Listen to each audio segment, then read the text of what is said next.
Have you ever wondered what's going on behind the scenes with your online business banking? You hear about a new platform like Relay, with its slick app and great features, but you're left with one big question: what bank is this actually under? It's a question that gets to the heart of trust and security, and it's a super important one to ask. Because here's the thing. Most modern, tech-forward financial platforms, including Relay, aren't banks themselves.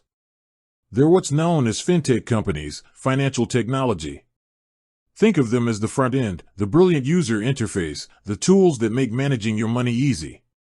But to handle the actual money, the deposits, the wires, the checks, they have to partner with a traditional, FDIC-insured bank.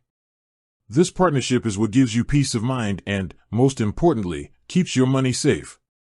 So, to answer the question directly, Relay is a financial technology company that partners with Thread Bank, member FDIC. This partnership is the key to how Relay operates. Thread Bank provides all the core banking services, like holding your funds and ensuring they are FDIC insured. This is a critical detail because it means your money is protected up to the standard FDIC limit of $250,000. Actually, Relay's partnership with Thread Bank takes this a step further through a deposit sweep program, which can provide up to $3 million in FDIC insurance for your deposits.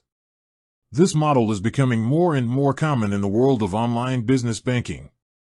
It allows companies like Relay to focus on building a best-in-class user experience, with features like multiple checking accounts, automated cash flow management, and team access, while leaving the heavy-duty, regulated banking operations to their trusted partner.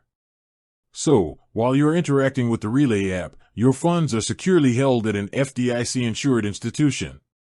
It's a win-win. You get the convenience and modern tools of a fintech platform, backed by the security and stability of a traditional bank.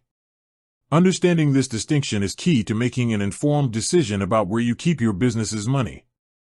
With that said, thanks for watching, and until next time.